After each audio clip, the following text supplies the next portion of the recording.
Okey tuan-tuan, berita tergempar yang kita dengar semalam telah rasmi perpecahan, perpisahan antara PAS dan Bersatu lah. So parti PAS telah sebulat suara menetapkan ketetapan kerjasama dengan Bersatu ni ditamatkan dengan serta-merta tau. Benda ni berdasarkan kepada kenyataan yang dikeluarkan oleh Majlis Jawatankuasa PAS Pusat yang bermesyuarat semalam malam tadi lah, 8 Jun. Dan secara jujurnya, saya tak terkejut walau sikit pun. Saya dah boleh jangkakan benda ni daripada awal lagi dah. Ada, kalau tuan-tuan tengok satu konten yang saya buat beberapa hari yang lepas, bahawa PRN negeri dekat Johor ni akan menentukan hala tuju PAS dengan Bersatu. Dan terbukti apa yang berlaku semalam lah. Isu yang melibatkan pembahagian kerusi dan juga jentera kempen parti yang saya nampak antara PAS dengan Bersatu ni masing-masing timbul banyak konflik tuan-tuan. Banyak ketidaksefahaman yang berlaku antara dua-dua pemimpin utama parti ni. Sebenarnya situasi ni bukan kali pertama tau. Dulu PAS pernah bekerjasama dengan Semangat 46. Kemudian mereka create coalition dengan DAP dan PKR. Kemudian Muafakat Nasional, mereka bersatu dengan UMNO. Kemudian PAS bekerjasama pula dengan Kerajaan Bersatu untuk membentuk kerajaan sementara ketika PKP dulu. Situasi kahwin cerai ni PAS dah lalui berulang kali dah. Dan setiap perceraian tu bersebab lah. Ada reason kenapa benda tu berlaku. Dan ada alasan yang dinyatakan. Ada yang bersifat terang-terangan, ada yang bersifat halus, ada yang disimpan, ada yang tidak dinyatakan secara publik.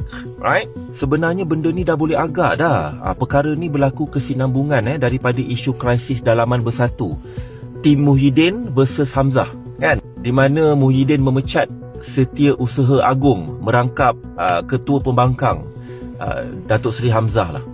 Dan mungkin PAS melihat isu dalaman Bersatu ni memberikan kesan yang besar kot kepada permuafakatan antara PAS dengan Bersatu ni. Kerana ramai pemimpin PAS ni yang tidak setuju dengan pemecatan Hamzah ni. Dan mereka rasa macam something wrong dengan kepimpinan Muhyiddin. So sekali lagi dah boleh agak tuan-tuan, dah boleh agak. Dan apa yang berlaku antara PAS dengan Semangat 46, dengan UMNO, dengan PKR DAP dulu pun, saya rasa berlandaskan kepada alasan-alasan yang berbeza, tetapi keputusan yang dilakukan secara sebulat suara lah kot. Tetapi tuan-tuan, saya terbaca salah satu daripada perkara dekat bawah ni. Cuba tengok saya suka baca part ini. Mereka akan meneroka satu bentuk persefahaman politik dan kerjasama pilihan raya Electoral Part demi penyatuan ummah. Okey, ini jangkaan saya tuan-tuan. Dan saya rasa hampir pasti kot. Mungkin PAS akan UMNO terus marah untuk rakyat Malaysia, teng tereng. Dan mungkin akan ada penyatuan ummah dengan GRS dan beberapa parti-parti komponen kecil yang lain lah. Tetapi adakah gabungan antara PAS dengan UMNO ni bakal menyelesaikan isu penyatuan ummah ni? Pendapat saya secara peribadi, mungkin secara realitinya, tetapi on paper tidak semudah itu tuan-tuan Kerana banyak kerusi berkepentingan UMNO yang turut ditandingi oleh PAS.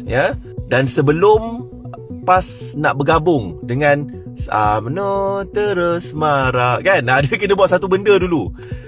Dia kena menjandakan UMNO dulu. Faham? Maksudnya Presiden kena setuju untuk keluar daripada perikatan sediada untuk ni lah. Kau macam kalau kau nak bini orang, kau kena make sure dia bercerai dulu, baru kau boleh kahwin dengan dia. Faham? Adakah ianya akan berlaku tuan-tuan? Bergantung kepada kepimpinan semasa UMNO. Saya nampak penggerak utamanya mungkin Hishamuddin lah kot. Kalau Hishamuddin buat return, comeback, tapi selagi mana Zahid ada, rasanya payah sikit lah kot. Sebab takkan Sifu dia nak bagi kan. Tahulah kot Sifu dia siapa. Bye.